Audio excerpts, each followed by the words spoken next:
I'd like to call the regular board meeting to order. So if we could rise, now that we're all very good at it. Pledge allegiance to the flag of the United States of America and to the republic for which it stands, one nation, under God, indivisible, with liberty and justice for all. Thank you.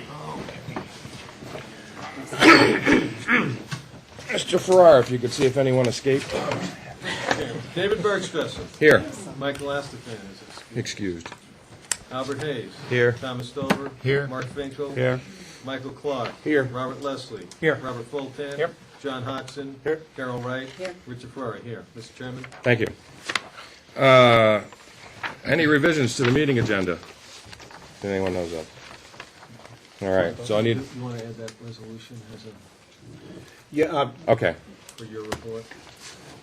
Mr. Chairman, I asked the board to consider one resolution following my report, and it relates to authorization to staff to advertise the regulating district's workboat for sale on eBay, I believe. That's fine. Is that all I right? believe. Need a motion to add that? Okay. Need a motion to revise the agenda to add the resolution to sell this workboat. I make that motion to advertise it. Motion and second. All in favor? Aye. Opposed? So moved. Yes. All right. Due to an oversight, I'm sorry, I didn't notice that the governance committee had a list of speakers. Are there any guests? I have no list of guests, so I'll open it up to the public comment period. I would like to offer people that want to speak at the governance committee. Go first if they'd like. Thank you, Mr. Chairman. Yeah. Members of the board. My name is Charles Malcolm. I'm an attorney with Hudson, Counsel for the Eleventh Amendment Committee. I'd like to address the board on two issues. The first is the appeals currently before the board. The second is the related resolution that rightly was recently tabled in the governance committee. While we understand the efforts of the board to resolve the situation, we're deeply concerned by the use of a broad change in the district's practices and procedures to address a unique situation, and the uncertainty that will be created by adopting the vague and ambiguously worded resolution to authorize modification of front lot access permit lists. Ordinarily, the Sacandaga Protection Committee would not become involved in an appeal, nor would it comment on specific disputes between permit holders. But in this case, the issues raised by the appeals have lake-wide impact and will cause significant negative consequences for all permit holders. From a review of the facts, it appears that the Lobensteins purchased their property without a front lot permit, and that the consideration they paid for their property reflected this fact. Mr. Lobenstein sold one parcel to the Santucci's. The consideration the Santucci's paid the Lobensteins also reflected the fact that no front lot permit was available for their lot. It appears that the Lobensteins have applied for a front lot permit to increase the resale value of their property. By specific intent and design, the permit area fronting the Lobenstein-Santucci's property is associated with the Michelex parcel, and the consideration the Michelex paid reflected this. While the original property was subdivided into the Michelec, Lobenstein, and Santucci parcels, the permit area was not. The consideration paid for each of these parcels reflected this. I emphasize the price issue because the preservation of real property values are important to our members and essential to the financial health of the district. For while the permits are temporary and revocable, the inherent reliance that has and can be placed upon them underlies the values of many properties. If this certainty is withdrawn, as the current resolution threatens, assessments will drop and financing will be more difficult to obtain. The Lobensteins-Santucci's applied for front lot permits for an area that has already been permitted to the Michelex. Because of Resolution 100301, resolution to acknowledge certain past practices pertaining to the permit system rules, district staff was required to deny the permit applications. To create certainty and to avoid arbitrary action, the district adopted Resolution 100301, which provides in part that the regulated district will give preference to current permit holders for the renewal of said permit holder's current permit, including the current assigned width, regardless of the width of the appurtenant property. This resolution further provides that upon the transfer of any permit holder's appurtenant property, the regulating district will give preference to the permit holder's successors in interest of said appurtenant property for the granting of a new permit based upon the current current permit, including the current assigned width, regardless of the width of the appurtenant property. Resolution 100301 provides stability, certainty, fairness, and most of all, a uniform standard whereby permit applications and permit widths are determined. It is this degree of certainty which allows permit holders and would-be purchasers and their lenders to adequately value lakefront property.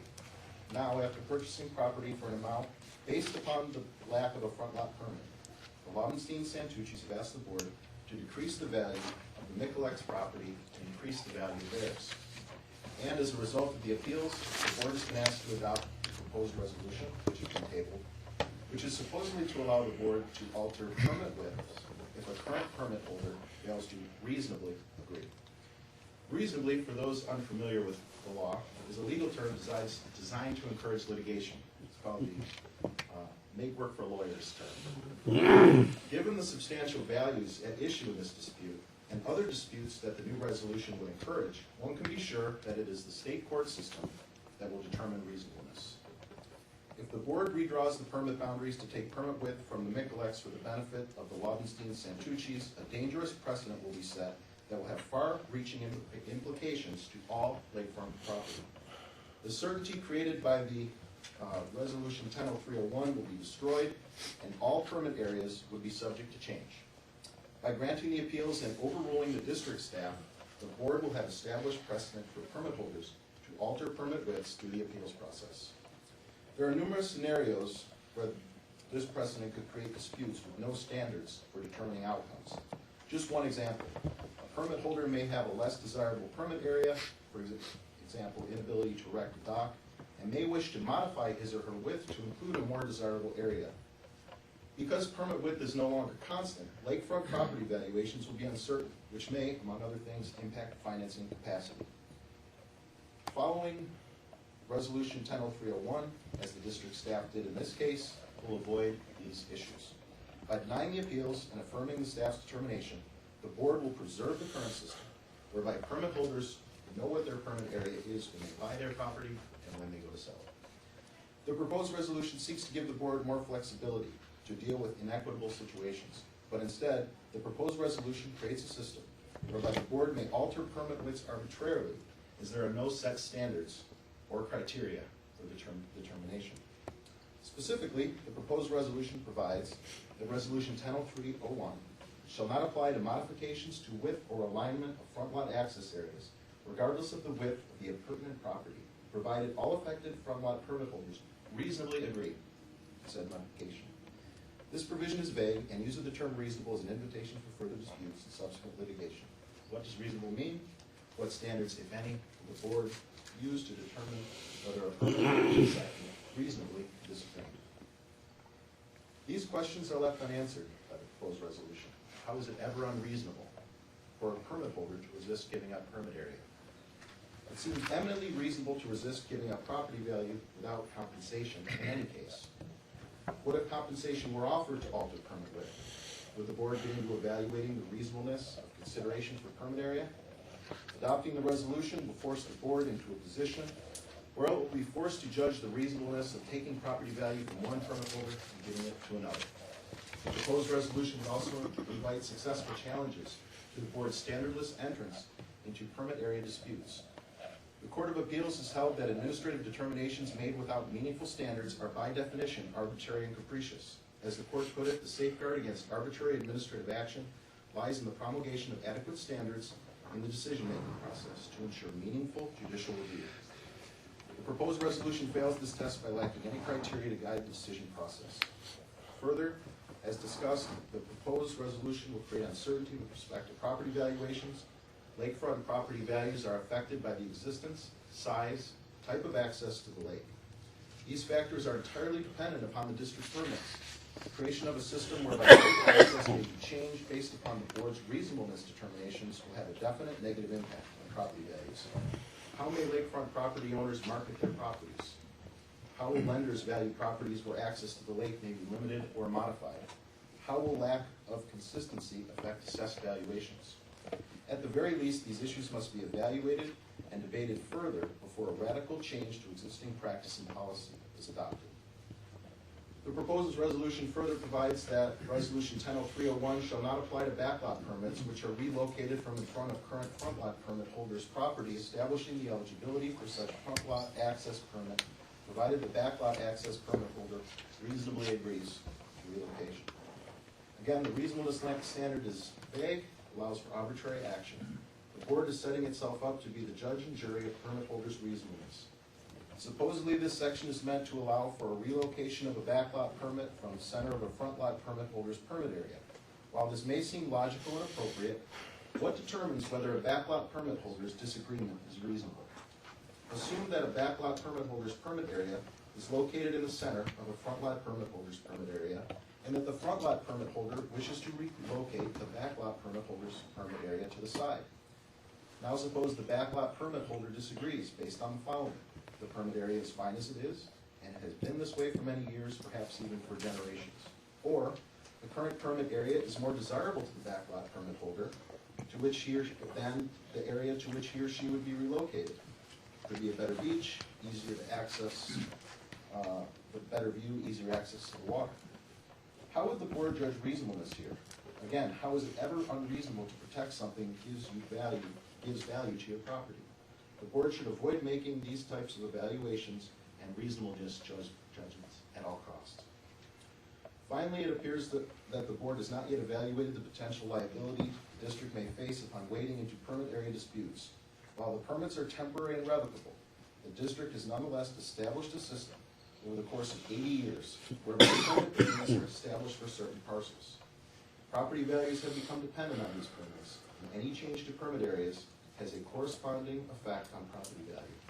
If the board sets itself up as a body that may take property value from one permit holder to give it to another, there are certainly due process and takings issues that will be yet explored in subsequent litigation. Moreover, if the board allows the relocation backlot permit areas to areas where access may only be obtained over private property, the board is likely effectuating a taking, requiring just compensation to the private property owner. At the very least, the proposed resolution should take into account whether any proposed backlot permittee has legal access to the permit area prior to granting permits. These are all issues that must be considered fully before a radical policy change is made affecting all permit holders. In conclusion, the Sacandaga Protection Committee recommends to the board that the appeals be denied because of the lake-wide negative impacts and that the proposed resolution be rejected. The board should continue to apply Resolution 100301 and maintain the certainty that has been established for permit areas. Doing so will allow permit holders to properly evaluate their property values and will maintain a system whereby permit areas are determined by objective standards. We caution the board that the appeals and the proposed resolution open the door to more permit area disputes, and the board would be forced into making standardless, reasonable determinations. At the very least, the proposed resolution should be referred to the Stakeholders Advisory Committee for further study and recommendation. Thank you. Counselor, do you have a copy of that you could submit? I do. I actually have several memos that I'd like to hand out. I have a copy of this. Just one to the church.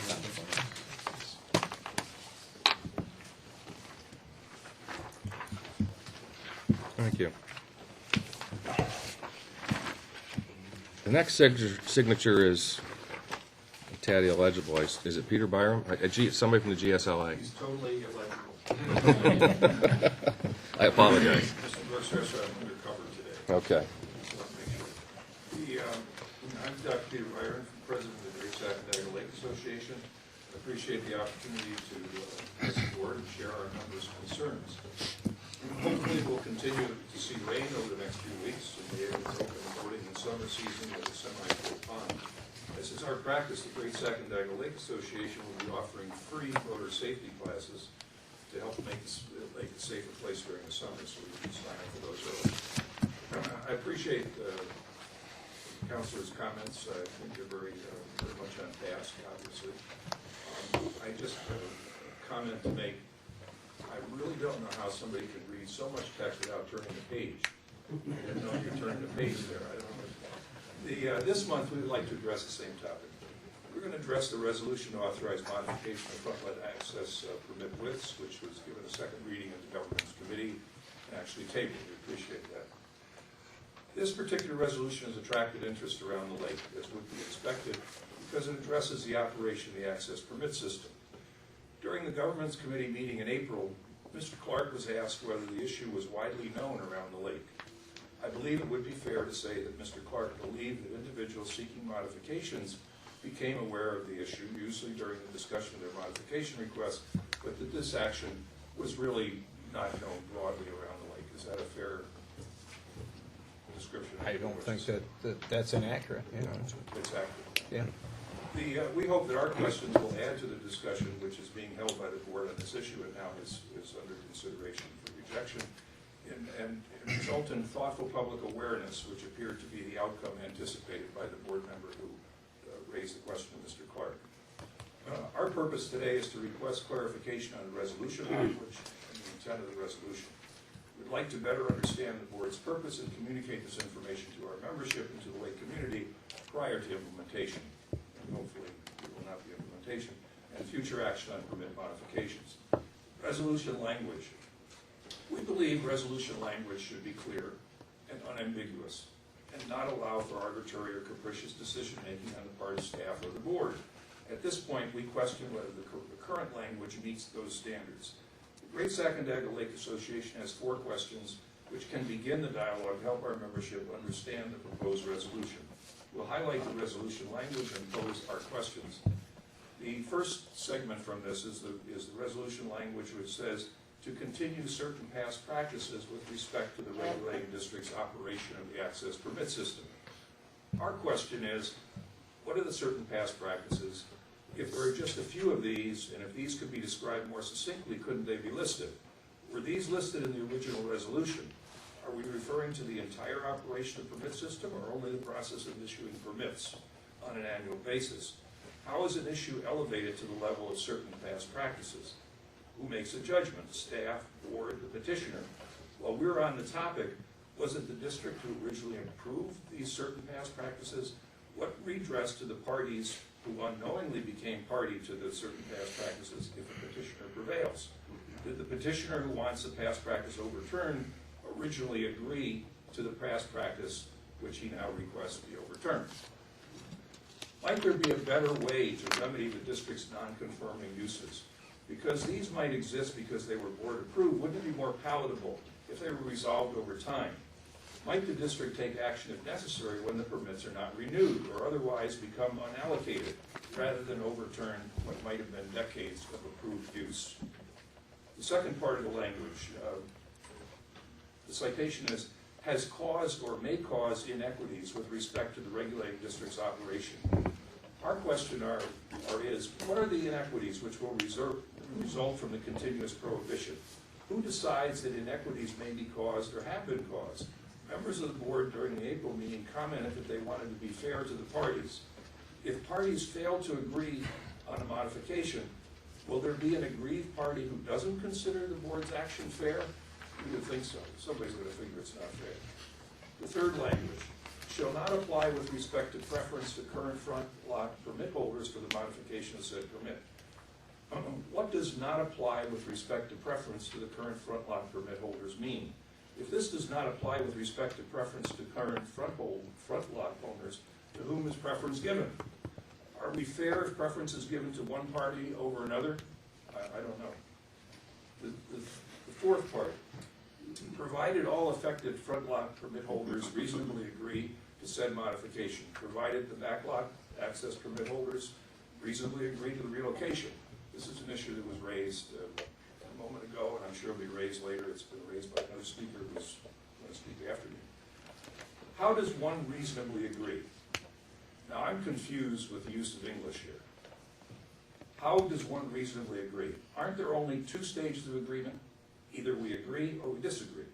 Or do we allow individuals to agree with reservation or disagree with conditions?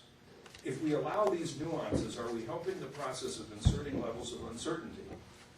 What appeal process is in effect for those individuals who do not receive the request? Can an individual who requests a modification but does not reach agreement with the second party appeal to the board?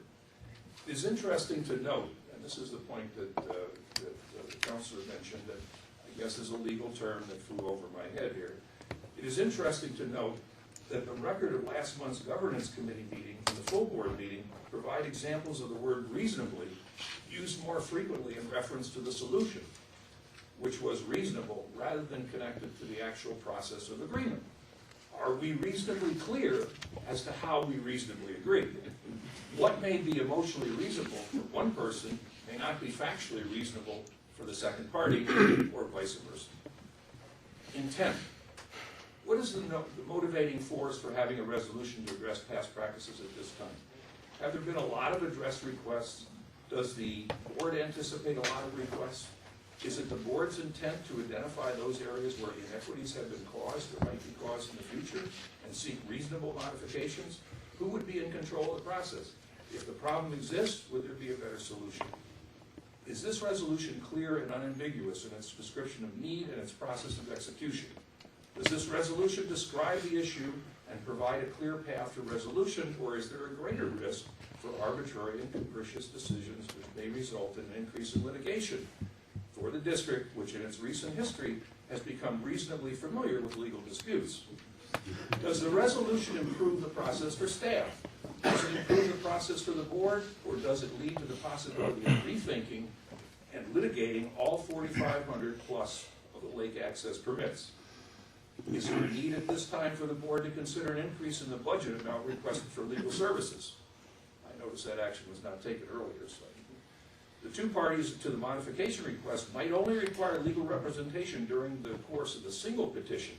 The regulating district, regretfully, would appear to need representation in every one of those petitions.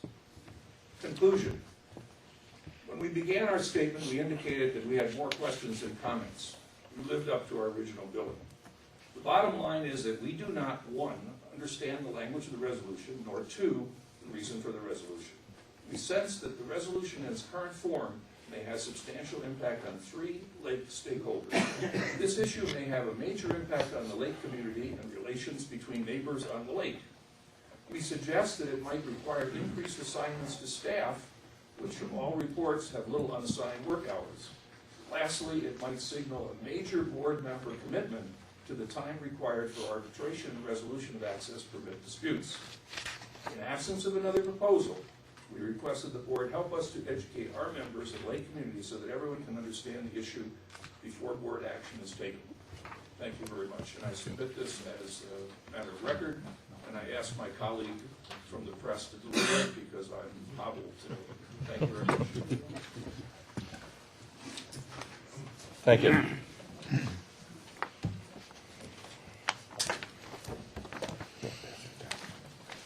All right. Next, I have, since I'm running the governance sign-in sheet, I have Peter Van Avery next, but he scratched his name off the regular board meeting. Would you like to speak? Sure. Thanks.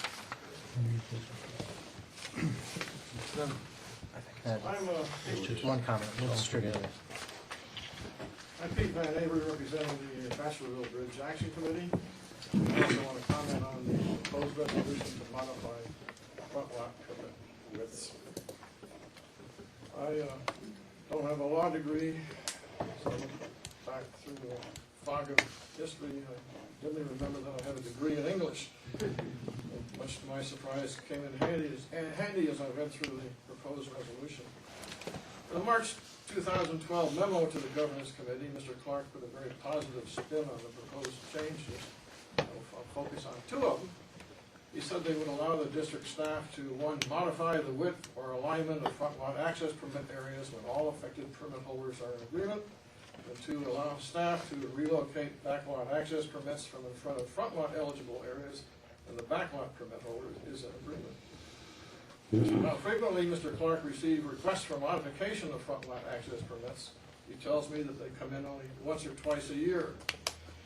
The 2 sentences I quoted from his memo make it clear that nothing is going to happen unless all parties involved agree to a proposed change. What could be more democratic than that? But when I looked at the proposed resolution, the actual wording, I was surprised to see a subtle change. Now the parties involved in the boundary modification must no longer agree, they must reasonably agree. That's a problem. What does the word reasonably mean in this context? It seems to imply that a couple of adjacent permit holders might unreasonably agree to a boundary change. What's that all about? Who decides what reasonably means? What's reasonable to Jack is quite likely to be considered arbitrary and capricious to Jill. Clearly, if this proposed resolution is passed in its present form, the board and the regulating district will serve as judge and jury in deciding on a case-by-case basis what reasonably means. I'm worried about the potential for abuse. Suppose permit holder A goes to the district and requests that his boundary with permit holder B be changed. Suppose also that permit holder B opposes this change. Under the proposed resolution, could the district rule that permit holder B was not acting reasonably and award the change to permit holder A? Let's cut to the chase. I don't believe that the word reasonably belongs in a legal document, and I respectfully suggest that you delete it from the proposed resolution, or reword the resolution so that it says exactly what you mean. Or perhaps a better solution would be to table this resolution until the issues it covers and related ones can be submitted to a formal rulemaking process conducted in the public spotlight, in which the district reaches out to all interested parties and seeks their views on whether a change is necessary, and if so, how to draft it. Thank you. Thank you. All right. Next on the governance list, Mr. Smale, do you wish to speak? Thanks.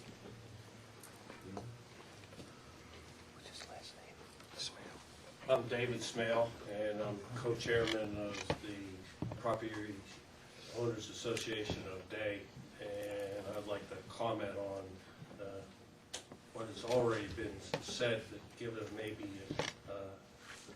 another look at it, in that if we remember about 10 years ago, the executive director of the district was trying to be fair and reasonable with the permit holders. And we were dealing with the backlot issue, in that past practices said that when a person sold their property, the permit would go on to the new buyer.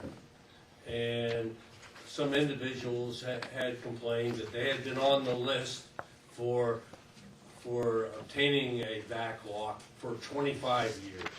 And it didn't seem fair to these people that's been waiting on this backlot list to give it to the new person along the line. And so the executive director changed the rules of the past practices. And that created all kinds of problems for the neighborhood, eloquently expressed by other people already today, because the value of the property that people own is associated with the access permit, and the people were finding that they were having problems selling their property. People had entered into sales contracts that were voided because they found out they couldn't get the permit that they thought they were going to get to. And all of that ended up with a decision to revise and write the new rules for the permit system. And we went down that line for, it seemed, 4 or 5 years, you know, and it just turned out to be a lot of work for the district and the people and the public. And I think there's a lesson to be learned what we did a few years ago. And some of the board members weren't here at that time, you know. But it's a serious lesson that what you may be seeing as, hey, this is fair and it's the right thing to do and everybody agrees, when that rule gets applied to somebody else, it may cause all kinds of problems. You know. I believe that this idea, as Mr. Van Avery and Peter has mentioned, this would be a good discussion for the advisory group that got formed last year, you know, and you can use that as a sounding board, what to do going forward, you know. And I agree that this group can't make a decision, but it might be able to help you formulate where the board wants to go. Thank you. Thanks, Steve. All right, the last one on the list, Mr. Mikulik, would you like to speak now? Actually, I'll make my comments all together. Okay. Do you want to go later? All right, then Mr. Poulan would be next on the list for the regular board meeting. I'm trying to cipher this as best I can. Okay. I think I should talk to Counselor about my situation, okay?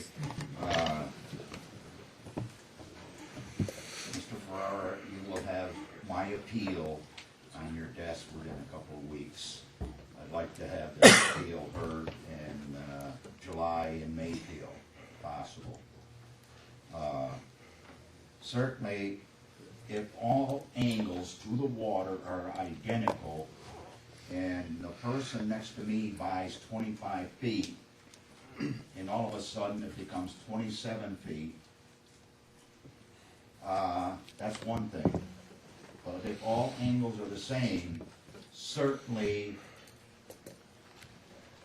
the person 2 places down from me should not gain 25 feet, and the person next to me should not gain 24 feet, and me lose it.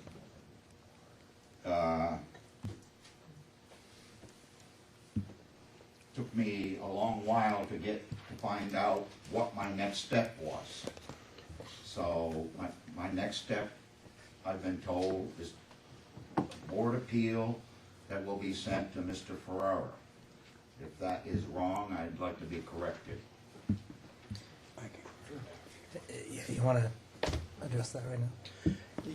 Sure, go ahead. Just as Just so to that you reiterate. understand the process, knowing where you are, Mr. Poulan, your next step is to apply or appeal to the executive director. Since I'm the executive director and originally had denied your request in the past as the administrator, I will have Mr. Ferrara, who has not had any involvement with this, with your appeal or situation yet, hear that appeal instead. If you agree with Mr. Ferrara's determination, all well and good. If not, you then have the right to appeal to the board. You said you want to accomplish that, if necessary, in July at the Mayfield meeting. I don't, time-wise, that's not necessarily an issue. So the sooner you can formalize your request and get it to staff, then the sooner we can have your appeal heard by the director. And that's Okay. In reference to the memorandum, Resolution 10301, one of the first things I thought of is, and not all of you board members are aware, but certainly some of the staff is aware, that political connections allow things to change, which is unfair. And so where it says it must reasonably agree, I went to Webster. Webster defines using reasonably as using or showing reason, sensible, not too high or too low, fair. Certainly fair would not be losing 49 feet of my permit and giving it to my neighbors. I also found, I believe it's probably Resolution 120904, approving salary adjustments for management employees.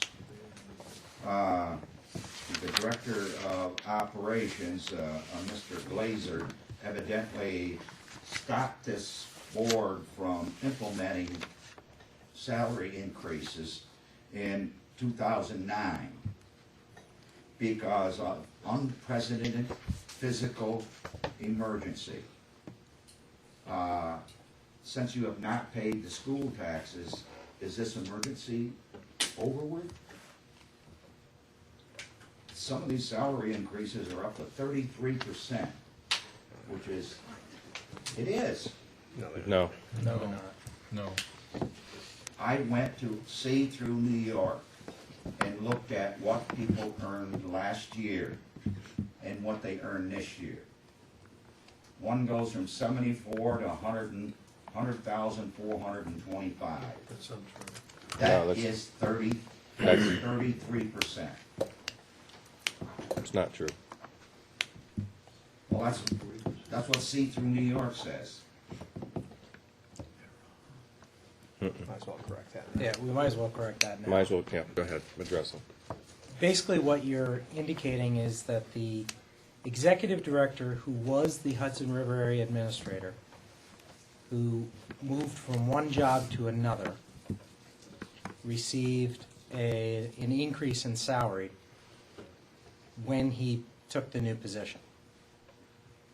So what you're doing is comparing apples and oranges. You're taking data from See-Through New York, which is not necessarily up to date, does not reflect the change of position of the current executive director. And you're basically comparing what he made as an administrator to what he now makes as the executive director. Two completely different jobs, different sets of responsibilities. He did receive an increase along with the rest of the management. His increase was smaller than the rest of the management due to the fact, basically, what was it, 3 years, 9 months that management had not received any increase. I think most of management received a 3.75% increase. The current executive director received a 3% increase. The current Hudson River Area Administrator, who also moved from one position to another, received a 3% increase.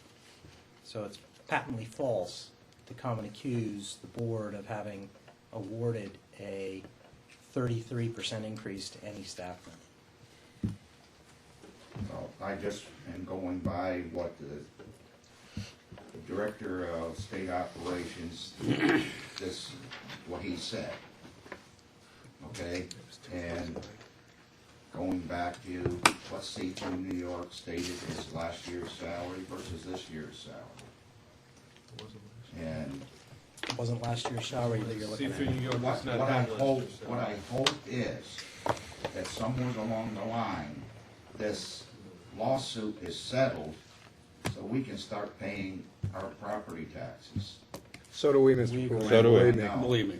because it's very, very harmful to the school districts, very, very harmful to the towns and counties. So, that's it, thank you. Thank you. I have 2 speakers left. Would you like to go last, Mr. Mikulik, or would you like to go now? You're next, then. Okay. I have Mr., is it Joseph Connors?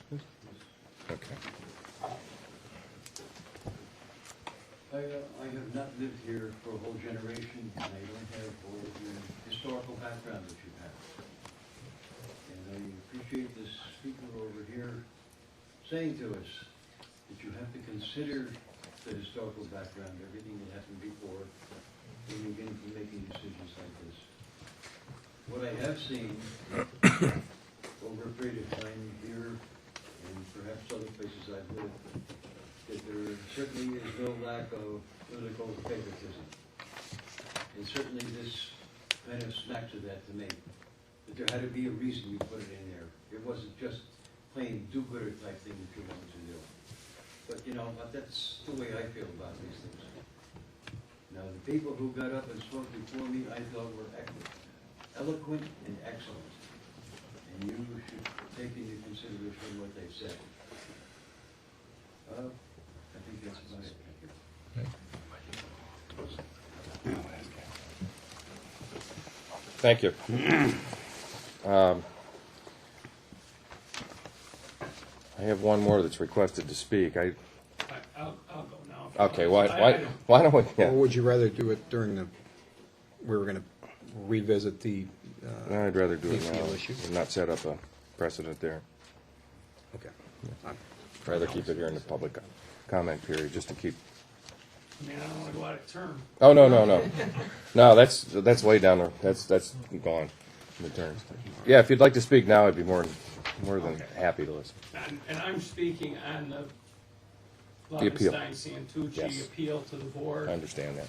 and I'm Mr. Nichols. Okay?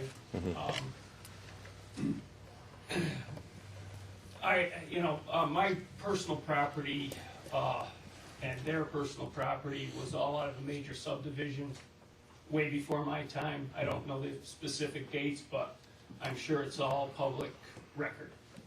And at the time the properties were, bought, they came with a permit. And we specifically bought our property because it had a large permit. That's what we were looking for. We were, we had been on the lake. I've been on the lake since I was 10 years old. I mean, I know the 10 lot permit thing going back years. So, there's two 10 lotters next to me. There's two 10 footers next to me, mine, and then the other subdivision from up the road farther were granted access permits on the other side of me based on personal property that they own alongside of me. If you have the expanded map, you can see that. I mean, there's a creek that runs behind me, and there's a creek that runs down through the permit property that runs between the Lovensteins and the Santucci's. So consequently, water levels, low areas, swamp, whatever, people's property touch the Hudson River property differently. At the time that we purchased our property, we did it because of what we were getting for permit. And to say that the slight modification and to look at the maps, you'd say, it seems reasonable. But if you look at the property of what is there and the trees and the way the swamp is and the creek, the nicest piece of property, and maybe this is only my opinion, is the piece that I'm losing. Okay? You're more than welcome to come anytime and walk down my permit. It's not my property. It's I your have property. I have walked it, So you're well aware of the situation there. yeah. Okay? And as for, what it looks like now, I wish I could show you what it looked like in '84. Because if you go back into my personal records at Hudson River, you'll see that there's numerous work permits, Army Corps of Engineer permits that were extremely time-consuming to obtain. And then consequently, the work that I did, which I realize when you're doing work on somebody else's property, that, you take it in good faith. And I took it in good faith that as long as I didn't do anything that I wasn't supposed to, that my boundary lines would always stay the same. That's pretty much, the thing is that when they bought, they knew what they were getting, and if it was misrepresented to them for any reason, at any time that they purchased that this could take place, by real estate or by individuals or by Hudson River employees or whatever, I don't know why they would get that idea. You're buying a piece of property, a permit's coming with it, this is your permit. I mean, it's up to the individual to say, I want it or I don't. And judging from, the paperwork I have here, which I wasn't even aware of, only the parts that I was specifically aware of one individual meeting that I had with Mr. Clark, that any of this was taking place. And probably I'm glad, because the sleep that I've lost in the last 10 days has been immense. Not to mention the phone bill I'm gonna have by all the people that have called me. But you know, from everybody that came here to support, you know, me or, you know, personally has called me, I thank you. And that's pretty much my statement, is that it's been that way, that's what I purchased. And, you know, I'm sorry, but we're down the road, and I assume it shouldn't be changed. I mean, that's my assumption, but, you know, you never know how a vote's gonna go. So that's my position, and if you make a decision today, I don't know whether you're voting today or whether, I don't know how that works. But if there's any other thing that I need to present, my lawyer actually couldn't be here today because he has court. He said he didn't need to be here to just make the statement of you know, fact, and he was actually kind of surprised when we were talking about timelines. He was kind of surprised at this, because he actually sent letters. I'm sure you have them if you have this information. He couldn't believe that it was 4 years down the road and we're appealing something, that a decision that was made 4 years ago. But I realize we're probably not dealing with, you know, a normal court of law, and we're not dealing with normal property, so that's what it is. Not yet, yeah. That's basically what I have to say. Thank you for your time. No, thank you. If any questions, we'll wait till, we'll discuss it later. I will open it up. Is there anybody else? I have a Mr. Levenstein that would like to speak. So first of all, I'd like to thank the board for at least looking at my permit situation. And I hear the word fair, and I heard the word, another word there about the misrepresentation. Certainly, our permit was misrepresented because we were labeled in the and I'm speaking for the Santucci's too. Our two permit areas were labeled as back lots. And I'm far from a back lot. I have 790 feet that abuts the River Authority property and the Santucci's, and I'm speaking for the Santucci's also, and they have approximately 200 feet. And that's what I'm looking at, and I heard the word fair from the council over there, and it certainly seems unfair to me that I have 790 feet and the Santucci's have 200 feet, and we only end up with a 10-foot strip. And I understand, Joe and the Mikulicks have approximately 300, but they ended up with 705 feet, which would have, if it was done right back in '79, when everything was subdivided and the lines were laid out, we would have had approximately 200 feet on my lot and 200 feet on the Santucci's. So that's where I'm coming at. I think it was improperly done at the time that everything was laid out and subdivided in '79, but I didn't know. I was going by what the River Authority, Mr. Gifford, who was in charge at that time, told us. So I don't have much more to add to that. I do have one comment, though, to Mr. Mikulick. I don't appreciate the fact Saturday afternoon when I was standing in my driveway with my son and my neighbor, and you casually drove by with your window down and gave me the finger. If that's intimidation or whatever, we'll leave that out of I here. appreciate that. I'd rather leave that out of here. Well, If you have something to address the board with, that'd be It's a fine. concern of mine, I know, I understand that. and thank you, board members. Yeah.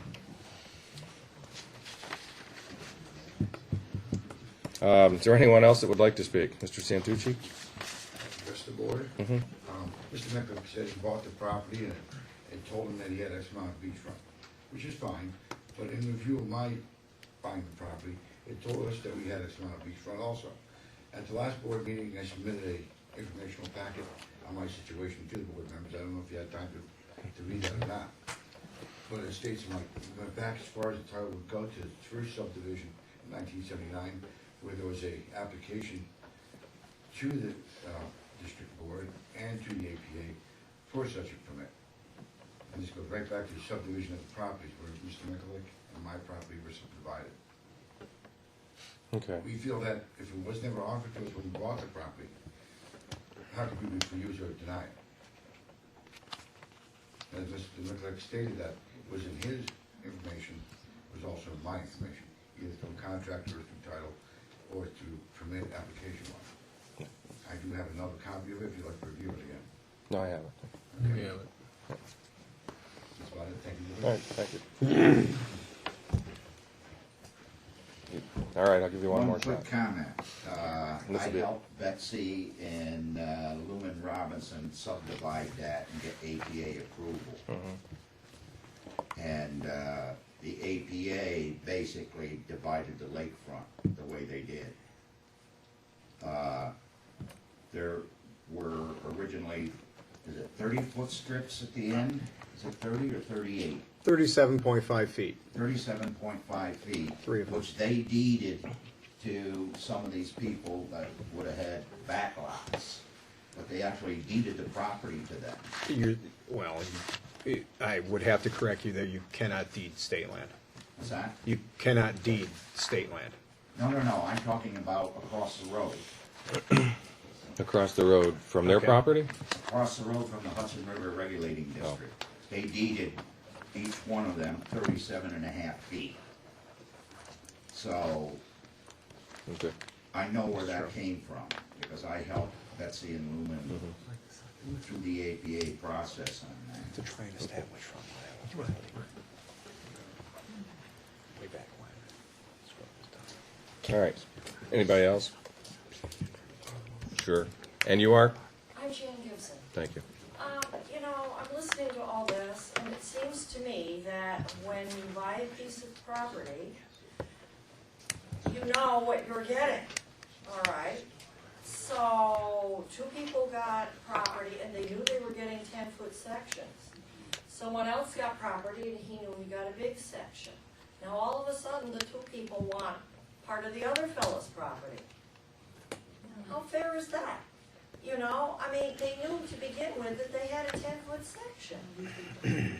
Unless, of course, it was misrepresented, you know. I mean, let the buyer beware, look into these things when you buy. You know, that's what I've got to say. Thank you. Thank you. Anybody else? We will be addressing the appeal in a little while. I just have to run through board business this time. All right. Thank you, everyone, for the reasonable comments. I need approval of the April board meeting minutes. So moved. I have a motion. Do I have a second? I'll second. All right, motion and second. All in favor? Aye. Aye. Opposed? Report of the executive director. Thank you, Mr. Sorry. Chairman. On page 37 of the board package, you will find my report. I would like to lead off with, even though presently there's an awful lot of interest in these very important permit issues, I completely understand. I don't want anybody to lose sight of the fact that we are still on the Hudson River area, and indeed the entire regulating district, to include the Black River area. We have financial, a total reworking of our financial system by force, and not our choosing, and we are waiting for the outcome of that. We continue to wait patiently, checking every Thursday, and our general counsel does, to determine whether or not there's been a decision made yet in the appeal of the 5 counties in the apportionment litigation in the Hudson River area for the appeal of the assessments levied upon them. There has been none yet. There's another Thursday coming, I hope. So we wait, and that is an important matter that needs to be resolved to dictate where we go from here. In that regard, and earlier in the Finance Committee, it was noted that we discussed the budgets of the Hudson River area and the Black River area, and we noted that the Black River area's budget is and proposed 3-year fixed assessments are up, and we discussed the fact that the assessments within the Hudson River area proposed for the next 3 years are down. We talked about the different sources of income within the Hudson, and at the very end of that, Mr. Ferrara noted how there was no, we were not able to stabilize, and you can read that to be reduce, the proposed 3-year assessments within the Black River area due to the lack of interest income from Black River area reserve funds in their various forms. And that's due to the fact that there are no reserve funds presently. I just wanted to remind everybody that they were liquidated last year to pay the previous 2 years, and that is 2009, 10, and 10, 11, although the years are different, of course, for school taxes and property taxes within Fulton County. Rightly so, and again, you know, as very soon as we're able, the taxes currently due, regulating district intends to pay. And we acknowledge that responsibility. However, we are, do not have that $2.5 million total for this year's budget presently to pay those taxes. Also, on a different matter, earlier we modified the agenda for this meeting to include a resolution to authorize staff to seek bids on the workboat through eBay. I want to explain that just a little bit. Everybody is aware, certainly everybody that's around the lake, everyone that's here today, probably has seen that workboat, so it's an interesting time to do this. Yes, we're looking to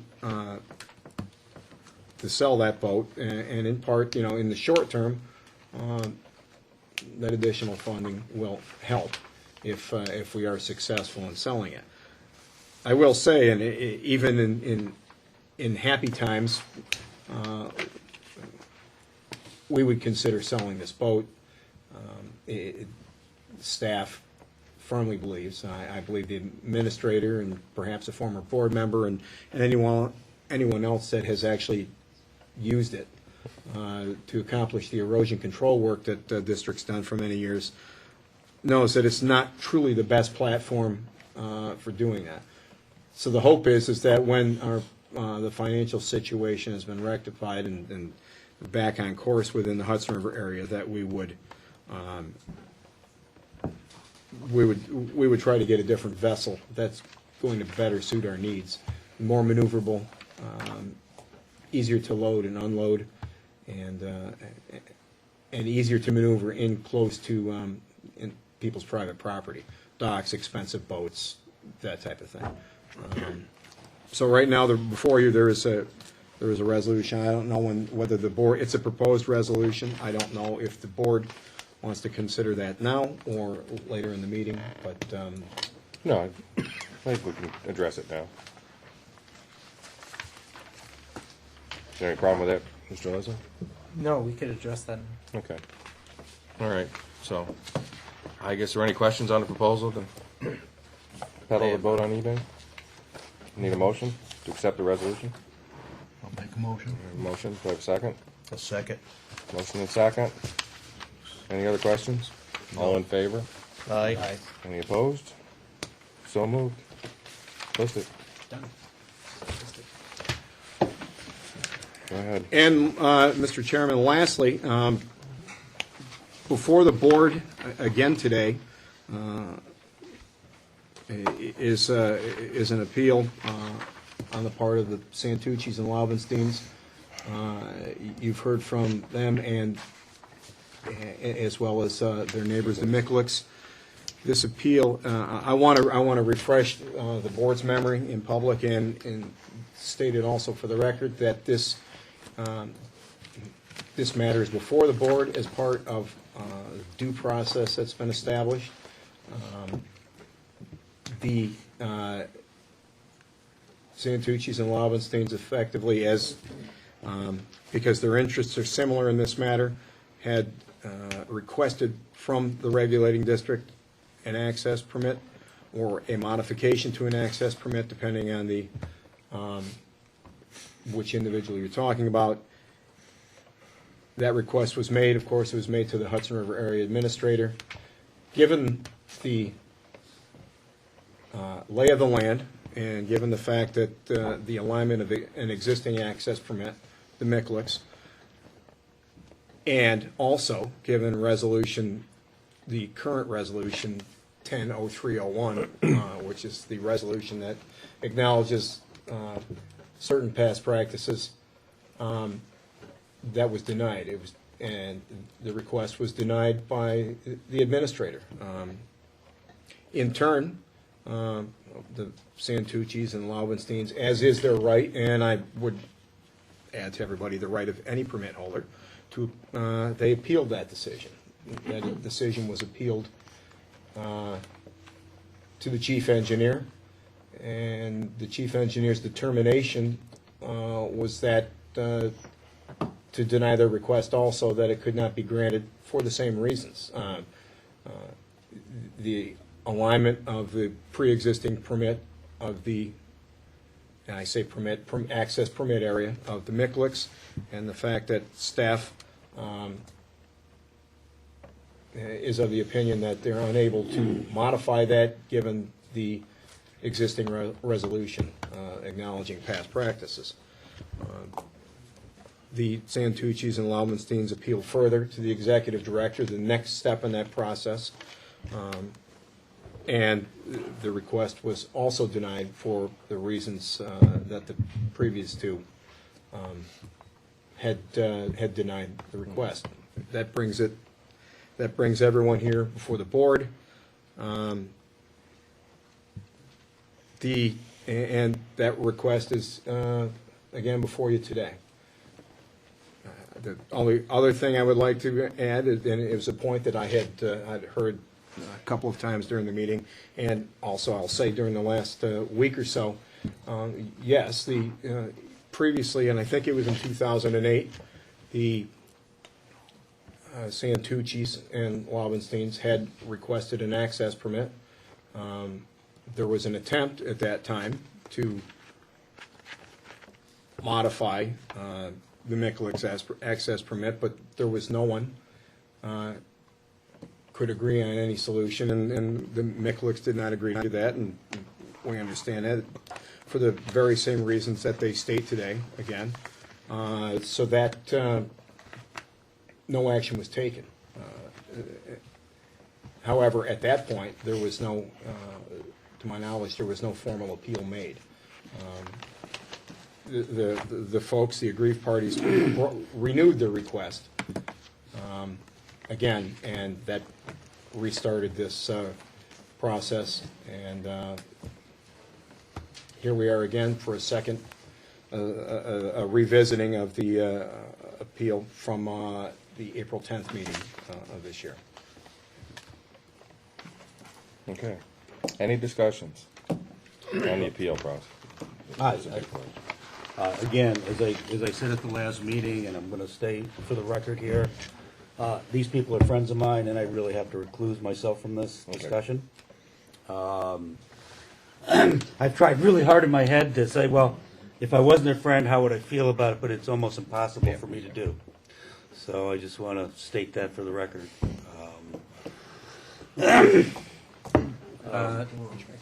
Without a quorum, the board is unable to take action. Absolutely. Yeah. But we can't discuss it. Yeah. You can discuss it. You have anything? Yeah. Any comments? No. I do, yes. I mean, last month's meeting was the first time I was introduced to it, so I read what was given to me there, and I took the opportunity to go over and walk the lines. I have a lot of unknowns, and I understand the impact of a decision coming out of here on the entire lake, so I would not make one lightly, to be honest with you. I have a lot of questions, a lot of things I'd like to have cleared up before I could even make it, even turn a decision.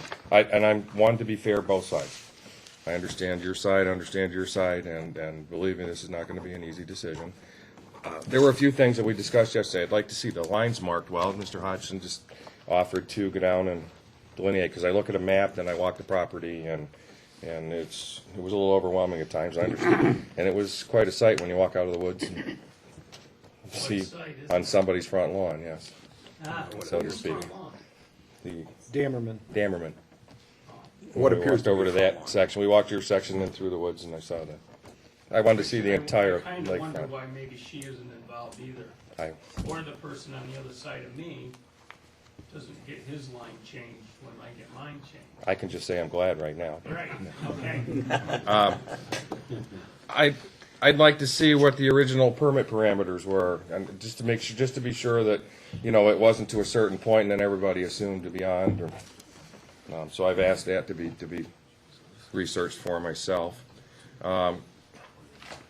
Are there any back lot, front lot precedents that have come up in the past where a back lot all of a sudden was to be reclassified as a front lot? Anything that anybody recalls? That seems to be part of the issue. That would here. take research, Mr. Chairman. Okay, so I'm curious. Can I ask an offer? Yeah, absolutely. Are there I any welcome front you. lots with 10 feet? Yeah, actually, yes, there There are. are. Okay, So- these are the questions I have. So the determination of front lot, back lot doesn't necessarily have anything to do with Well, actual frontage. No, but it has to do with the appeal here right Well, now. We I don't know. dispute if they want to be front lot with Sure. 10 feet, that's fine. I mean, these are the questions I have right now. And I'm also curious as to how the frontage with the permit system affects your assessments. Just out of Well, curiosity. to me, it makes no difference, because I plan on being there. My concern more would be is when I get older, and if I wanted to pass my piece of property Sure. on to my children, that is this gonna come back to haunt me? I understand, and I want to know too. Or if I ever did wanna sell, does that mean that because now the permit actually, the way it, and actually, these are the comments that I kinda wanted to make. Sure. If the Yeah. big resolution that controls the whole lake, because I also hold permits elsewhere on the lake. I can tell you right now, I have severe reservations about the resolutions on that. But anyways, I've said in some of the public meetings that they had when the rules changes were going through, and I know it all came to an end and whatever. But until the permits somehow are locked in with the personal properties, somehow. Sure. With other, past practice and that, but basically you relinquish your permit, and then the new person applies for the permit, and at that time, it's up to the district, and so if there's any discrepancies with neighbors at that time, Sure. okay, then they can change the lines and whatever, because that permit technically is held by no one. Right. In this limbo period. And when it comes to my other permit that I hold on the lake, which is a commercial Okay. permit, Yeah. all right, that I purchased in 2001. The financing to buy a business on the, Right. they're like, can't do it. It's not your property. Can't loan you money on something that you don't own. You gotta get paperwork that says you're gonna get it. You can't get it. You can't Interesting. get the paperwork. So you have to, you have to, I put my property up on Bunker Hill against the property I wanted to buy commercially at a lesser value, because they wouldn't take into consideration my permit. The permit area? But I'll grant you, the people that assess, but in any case, that's for the overall lake Right. issue. Well, that was the question, wasn't it? What the change in the assessment? Yeah, I'm just curious as to, I have no The- idea what the it would impact. affect me. Yeah. I have no idea what it would affect me, because I never. I'm curious, where I live, we don't have the permit area. I'm on the Fulton chain. And I can't put a price on the permit to Right. me, it's priceless. You know what I'm saying, but I'm sure somewhere along the line, somebody can put, and you've walked it, you've walked it. I'm sure when they assess it, there has to be an evaluation per foot per permit area. I'm just curious. And I'll welcome comments. Go ahead. Town of Northampton assessor Oh. has 6 classifications of lakefront. Okay. And it's completely different than, I'm the supervisor for town of Bottom. Okay. We did a reval, so our lakefront property, there was a land schedule. And what the land schedule is basically $2,000 per foot for lakefront up to 100 feet. Now, this is permit area or, Permit area. or land, or lake, or lot frontage bordering state? Permit area. Okay. I could double check and get you the schedule. I appreciate it. It would be fine because the economy is a scale. You have Right. 200 feet, it's not going to be $200 or $2,000 per foot. Right. So that generally was what was accepted in town of Bottom. Okay, 2,000. Each town's different. Each town's different? Of course. Wow, that's reasonable. Increase in assessment. Oh, I would. Oh, trust me. After sitting here for a few years, I'd believe anything. That's why we love New York. Yeah. Okay, I mean, these are all questions I have, to be fair to both sides, all right? Because, I understand, that's all I have right now, and I will pursue it with Mr. Clark, Mr. Leslie. So that, I'll be honest, I don't mean to continue your insomnia, but. Don't worry, I work hard enough that. I understand, so do I. All right, is there any other questions on the appeal? All right, right now, my recommendation is, we will be back in this, the next meeting is in the town of Inlet. In All right, June. in June. So I assume you guys aren't going to want to make the trek up there. My More recommendation. than likely, I will if you're voting. No, I wouldn't do that to you. No, because we want our attorney. Sure.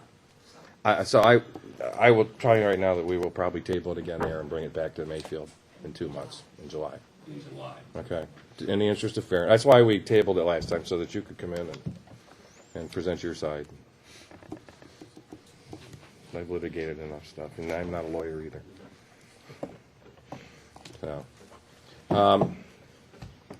any other questions? Mark? Tom? No, No? I have none. Mike? You want anything to add, or? I think the matter's fully before the board at this point. Yeah. So I would recommend tabling it right now until I can garner some more information and get some background. Yesterday was the first time I'd seen the actual property other than a map or Google Earth. It's it was a little overwhelming when I walked into. Maybe the next time we're here, I can walk in and I'll see where the water actually comes up to. So you guys all got to put your garden hoses in the lake. Last spring. Yeah. Oh, yeah. Yeah. You wouldn't have had to walk as far. No, probably been a shorter walk, yes. So, all right. So that's all I have. Those are my questions I want answered before I can consider any of it. Thank you. Okay. All right, we have a contract to look into. Mr. Leslie? Yes, there's a resolution before you to approve an 11th Amendment to Contract CO2-2004. This is the contract that the board has with Brown and Weinrob, law firm in Albany, Yep. where David Sherman was our principal attorney. It handles, or it covers the NIMO assessment cases as well as the NIMO federal challenge to the permit system, among other things. This litigation has been going on for quite some time. You'll see the 11th Amendment is preceded by 10 others for either term or contract not to exceed amount. In this case, basically there's enough money on the contract for the foreseeable future, but the contract expires in June. Yes, it does. And therefore we're recommending an extension of that contract for 1 year, simply so that we'll still be under contract. It requires approval of the Attorney General's office and the comptroller, something we don't anticipate a big problem with. I would note, this is probably the right place to note, that the attorney that's handling this matter, David Cherban, has accepted an appointment from the administration to become the new general counsel at the State Department of Transportation, and therefore will be relinquishing his role in this case to somebody else at Brown and Weinraub. The executive director and myself have a meeting at Brown and Weinraub on Thursday, at which we'll get a chance to meet that new counsel. And he's familiar with the procedures? Well, we'll find out. Okay. If he is, great. And if he's satisfactory to us, we'll bring our report back to the board and move forward under the existing contract. Okay. I honestly have no reason to believe that he won't be. Right. Or he or she won't be. How long have these been dragging on? I guess for lack of a 12 better years. term. So I 12 think years? The first one was 2000. Well, this particular contract started, well, yeah. This contract started in 2004. But there was, Before Crane, it was Ainsworth. Right. Before, I think Ainsworth Sullivan started the thing. Yeah. Went to Crane, which became Crane, Parente, and Cherban. Cherban then moved to Brown and Weinraub. Mm-hmm. And now he's moving on. We're going to get a new counsel. And Niagara Mohawk is still a corporation? Yes. I know they all consolidated with. Yeah, it's actually Grid. national. Okay. But, they still DBA as 9-0 for this case. All right. So essentially, we're asking for an extension of a contract to handle litigation that's been ongoing for quite some time. About a year ago, we considered, or we requested of the Attorney General that they take over the case because we basically didn't want to pay our attorneys if we didn't have to. The Attorney General decided that it was conflicted out and therefore would not be taking over This one. what is a somewhat complicated case. And they basically, in orally or verbally, more recently reiterated that position. Yeah, I'd love to help you out, but we're not going to do it. Right. So continue with your outside counsel. So basically, all we're looking for is a 1-year extension on the existing contract. All right. Is it going to be based on your approval of the new counsel, or you want to just continue with the same firm? And Well, we will continue with the same firm. As always, if staff were to ever recommend to the board that they're unhappy with the counsel, the board has certain rights and obligations to terminate that contract, Okay. re-let the contract, and go in a different direction. The substitution of one counsel for another doesn't change that. right. It just is kind of a decision point where we need to make that assessment as to whether we want to make that recommendation to you. Okay. But absent anything untoward, my expectation is that David has been doing much of the work, and the persons to whom he anticipates we will be transferred have also been doing work on this file. Right. Behind the scenes for him. All righty. So I have a motion on the floor here to approve. I need a motion. I'd like to make that a motion to approve the contract. Contract. I have a motion. Do I have a second? I'll second. Mr. Stover. Any other questions? All in favor? Aye. Aye. Opposed? So moved. All righty. Get into staff and committees. Governance Committee, I think we had, everything was discussed. that was left in Already, committee, yeah. so I think we'll leave it there. So, Mr. Yes, sir. Mr. Chairman, it's just to clarify, it's my understanding that the committee has no intention of any further action on that proposed resolution to modify the older resolution 100301. Yes, I think that's correct. I have a question while we're there, to Mr. Leslie. Mhm. What would it, if we went to a rulemaking process for this particular process, what would that involve? Well, rulemaking can be a widespread and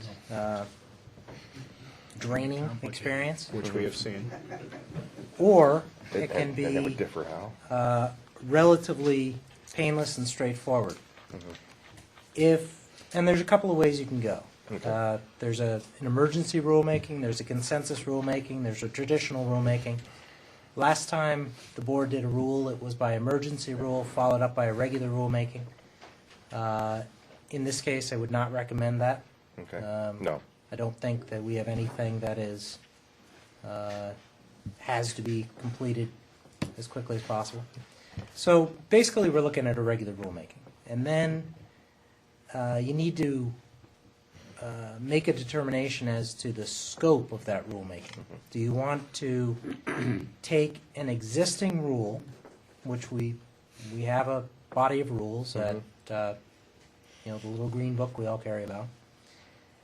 You could take one of those sections and propose a change to that section. You'd notice it.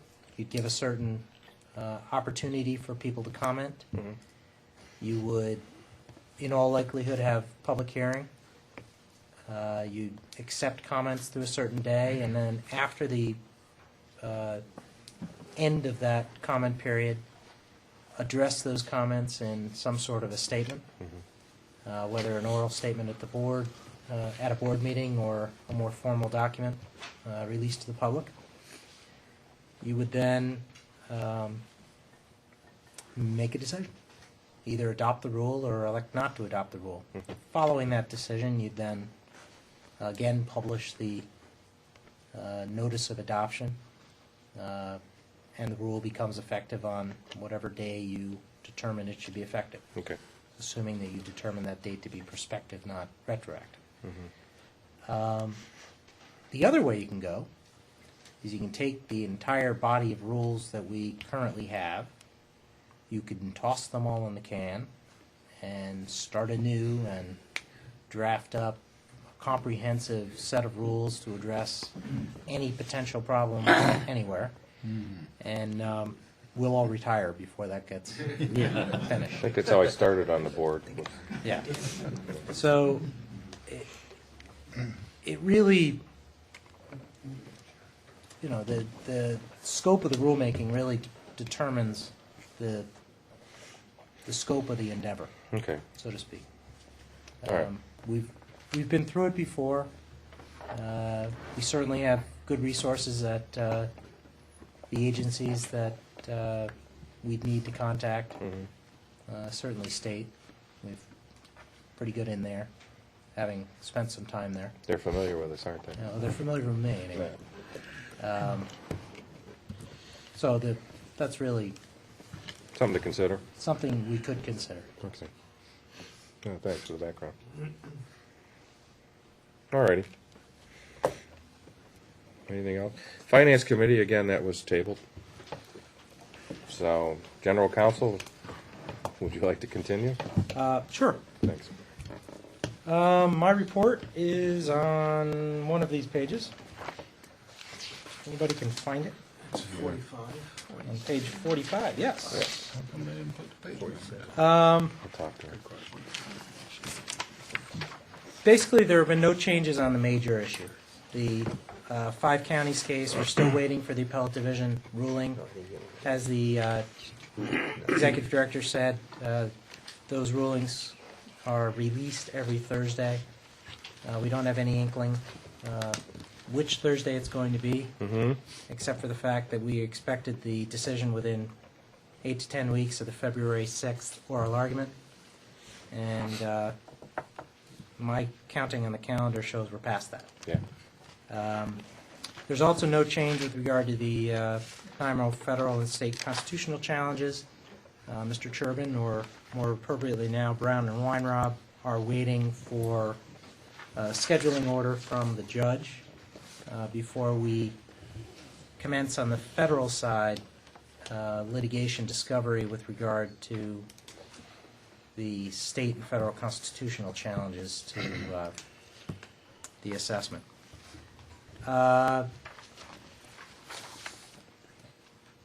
We have prepared a request through which the executive director asked the Attorney General to appeal Judge Teresi of the Albany County Supreme Court's April 2nd decision, which granted summary judgment to Albany Engineering, awarding them a little over $500,000 plus interest back to January 1 of 2003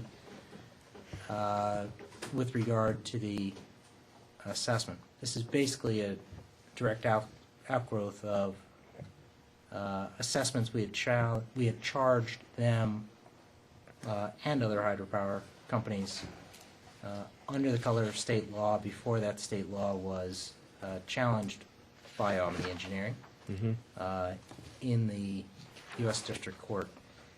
As you know, that District Court decision appealed to the Court of Appeals, and the D.C. Circuit Court of Appeals for the United States court system in November of 2008 ruled against the validity of our state law under which those assessments had been made.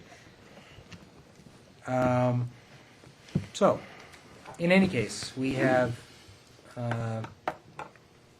asked the Attorney General to appeal it. They have until May 16th to file their notice of appeal. In the interim, they have also filed a motion to re-argue the case before Judge Teresi in the Albany County Supreme Court on the limited issue of the calculation of interest.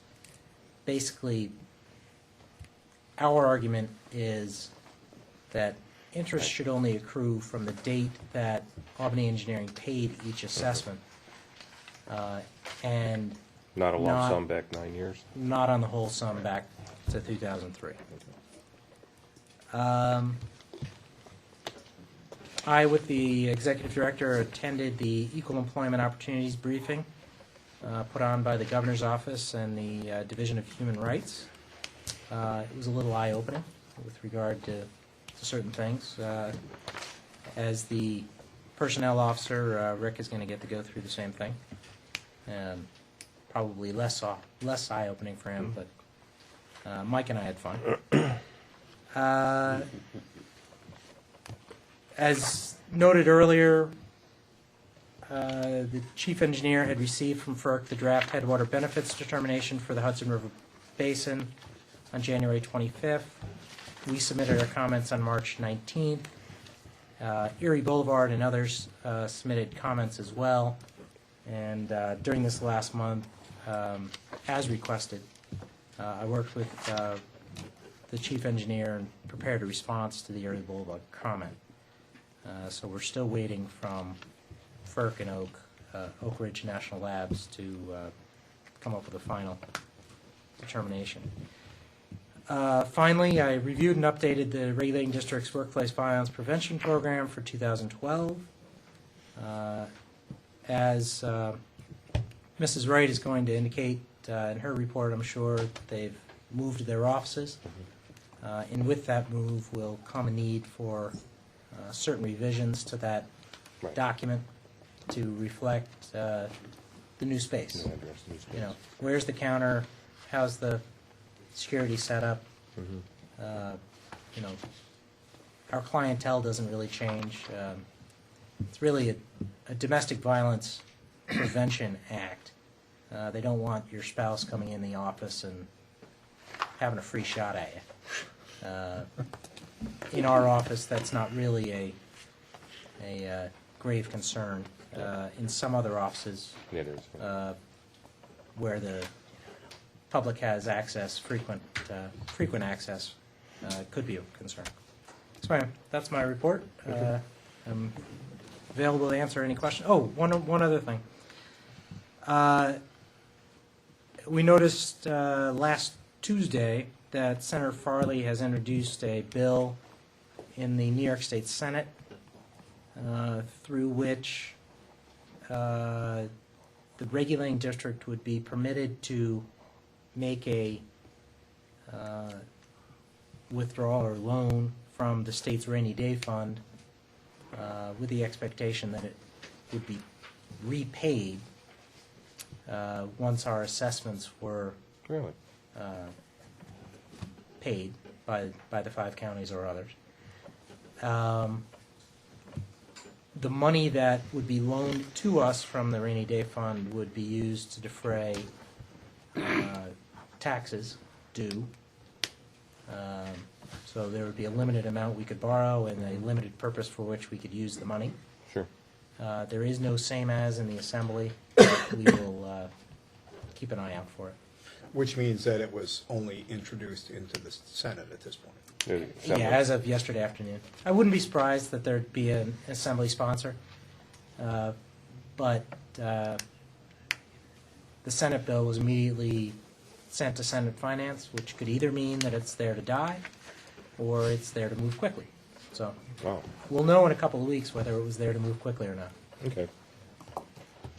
Great. That's good news, yes. Any other questions for Mr. Lewis? No. I don't either, for a change. All right.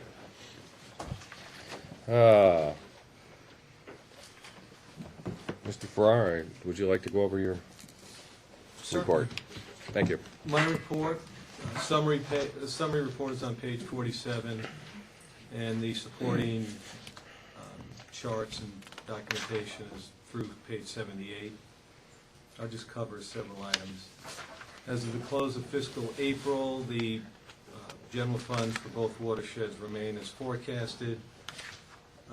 We are also now up to date with all of our obligations except the property and school taxes. And specifically, last month we remitted payment for the New York State local retirement system. That was almost $182,000. The USGS bill for, I believe it was that was probably for a year, that's $51,000. And then there was one payment to Gomez and Sullivan for contract 11/2006. There was one payment for Gomez and Sullivan Engineering for contract C11/2006 for $33,000. So we're now up to date. We were also informed that the statewide financial system went live April 13th. The scope of that transition for us has to be ultimately determined, but right now it looks like the only part of that transition or migration to that system for us will only have to do with us transferring funds from our STIP account to our general fund checking. So it should be a very limited scope transition for us. Training will be involved, however. Not scheduled yet, but I would think no later than June. Okay. Network, I'll just give you one update. New server Yes, is how's that going? installed. Oh, really? The data migration is completed, meaning everybody now who is working on anything, whether it's Word, Excel, what have you, is now working off the new server. Email is now off the new server. The only thing that has not been migrated is the accounting system, Mass 90, which will happen tentatively Thursday. Okay. And there needs to be something done to revise the version of Mass 90 we use so it will be compatible with that new small business server that we installed. And It's good. that's my report, unless the board has any questions. I don't have. Any questions? No. Appreciate your diligence with what we have to work with right now. Okay. Chief Engineer's report. Thank you, Mr. Chairman. My report begins on page 79. In the Hudson River area through the 22nd of April at least, we had between about 46 and 63% of historic average precipitation. Through this point, it hadn't improved. It was pretty much consistent with what we've had in the last couple of months. And that was reflected in our inflow through that same period of time for the month to Great Sacandaga Lake and Indian Lake both of which were respectively were 24 and 19% of historic average inflow. So relatively speaking, pretty low.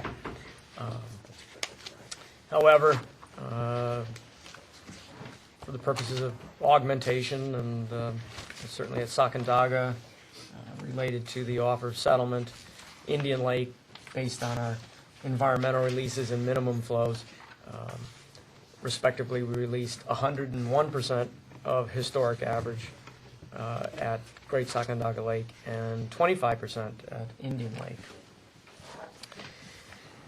And in the Black River side, precipitation actually was a little bit better through the 22nd of April, 90 to 105% across Stillwater and the Fulton chain of historic average precip. And the inflow to Stillwater was 29% of historic average, and we released about 18% of historic average discharge at Stillwater Reservoir. As of April 30th, we had completely filled or obtained the typical elevation, average elevation we usually or target and achieve for summer months at Old Forge. And probably in another day or two, we'll have done the same at Six Lake and Stillwater. But at Stillwater, we're certainly well situated for the summer.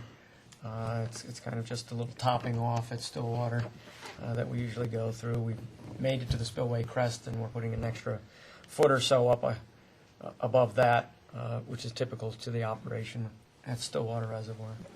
But I expect us to be there, especially in light of the rains that we're receiving in the next few days. Indian Lake is about the same case, although I expect probably we'll take until the 15th or so of May before we'll reach our typical full elevation. And Great Sacandaga Lake is making some headway. Here, as of this morning, it's 763.1. That is about 2.5 feet below the settlement target, about 3.5 feet below the historic average, but the inflow is actually pretty strong. As of yesterday, about 2,500 CFS inflow, but I expect that to come up with these rains pretty significantly, and as well as the Hudson River flow. So we should be able to continue to retain all of the water that we're receiving. I don't foresee any need to augment the Hudson consistent with the offer of settlement for at least, at this point, at least another couple of weeks, which will allow us to store every bit of water, and I'm hopeful that by the end of the third week or the fourth week in the month, we'll be up to about 767. And if things stay a little bit wetter during that period of time, we'll get there a little bit more quickly. Probably, I think by the end of the month, we'll be at a full 768 in Sacandaga. In addition, I had just one other item memo at the last page of my section of the board package, follow-up on the Hawkinsville Dam remediation and removal alternative assessment. Last month, we provided some information concerning the appraisal level study that Malone McBroom had completed, which presented 4 concepts for remediation and a concept for dam removal. Engineering staff had reviewed and considered each of those, and we are making a recommendation that we move forward with option 4 and the removal alternative in a feasibility study at this point. The memo that I provided you goes into somewhat of a discussion of the options and it could really be simplified as that option 4 did not impact private property and was, although not the least expensive, was certainly not the most expensive, which was option 3 at almost 4 times the cost of option 4. And because of those reasons, we felt that option 4 was probably the most viable and sound approach. It has the least impact to upstream water surface elevations, and we'll be moving forward with that if and when the project is funded through the next budget cycle. Okay. Are there any questions? I'm glad to answer those. Nope, I don't have any. Do a good job. You're testing your theory that we don't need the snowpack to fill these reservoirs. That's always been the case. That, if you get the historic average rainfall, you can have some pretty low values in terms of snowpack and still refill the reservoirs. We have that. Yeah, there's an abundance of water in a normal year. Okay. We've experienced enough of those, I think. We're working on it. Yeah. Thank you. Any other questions? All right. The Hudson River Administrator, Mr. Hodgins. Thank you, Mr. Chair. Start out, the staff has been real busy lately with the new stakeouts of new property transfers. Crew's out doing that, my senior field assistant and maintenance specialist. I got a lot of work permits coming in now. Seems like when the weather came early, so didn't all the work. So we're getting a lot of work permits, and the complaint department is probably getting 5 to 6 complaints a week. And so that's, everything's starting early. Like Rob mentioned with the releases that we had last month, we had about 6 days where we had to operate dowel valves. It come at a bad time. It was Easter break, so I had 2 people on vacations, and so I had to use our administrative assistant, Sue Visco, and Randy Palmetier, our maintenance specialist, to do our valve operations. So most of the valve operations were done either, I worked with Rob to have them done before the office opened so I could get our office open, or after hours, and we did the valve operations over Easter weekend. So a special thanks to Sue and Randy for helping me, and I also got some help from a board member who volunteered his services if we were short-handed. He did assist us, so we've been real busy and trying to keep things going with the small staff that we have. My report's on page 117. If anybody has any questions, I'll be glad to answer any. All right. Don't have any. I appreciate you doing what you can with what you've got. Yep. Mr. Chairman, I would actually note that, as the administrator just mentioned, the administrative assistant, Sue Visco, has actually been trained in valve operations and has done it over the course of the last 2 or 3 years, multiple times. Okay. Certainly every spring, and last spring was even more, as I think all of us recall, was a real exercise in valve operations for a period of time. Yes, I remember More that. so than this year. Yeah, last year was the polar opposite of what we have this year. Okay, any other questions? All right, Black River? Thank you, Mr. Chairman. Thank you. My report starts on page 122, and work in the Black River area over the last few weeks has been anything but normal for us.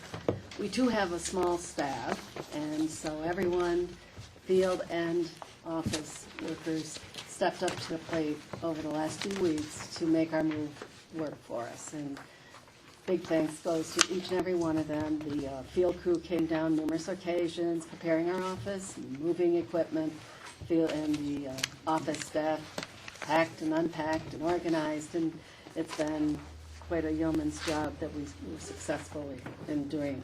So as of May 1st, we are in our offices in the State Office Building on the 6th floor. We welcome everyone to come up and visit us. Does require ID, either state ID or driver's license to get up there, so we have quite a secured spot. In spite of all of that, the work still has been progressing in the field. We are doing our spring work also. We've begun the fertilizing and lining in the dike areas, Stillwater Reservoir, and going over to the Sixth Lake area. We have prepared our log booms and hope in the next week or so that they will be installed at Sixth Lake and Old Forge. So they've been very busy, and I'm appreciated by myself that things have been accomplished. Any questions I'm happy to answer? No, I don't have any right now. Any other questions? Thank you. Thank you. Oh, I have, there's a, in the Old Forge area, there's a sewer pumping station on our property, which is being replaced. Should we send them a letter apprising us of the progress? And Yeah, we can do that. They had reached out to us initially. Right. Got an authority from us to proceed. Is there anything particular to their operation that you're concerned with? No, not at all. Just that it's Just on a our general- property. It's a sewer pumping station, and if anything Excuse happens, me. I have this reasonable assumption that we're going to be named in the lawsuit. So Everybody else names us. might as well. Yeah. I'd like to be kept apprised of. I thought we should be kept apprised of the progress and any potential problems there. It is right next to the river. Yep. Okay. Any more comments or questions from the board on anything we've discussed today?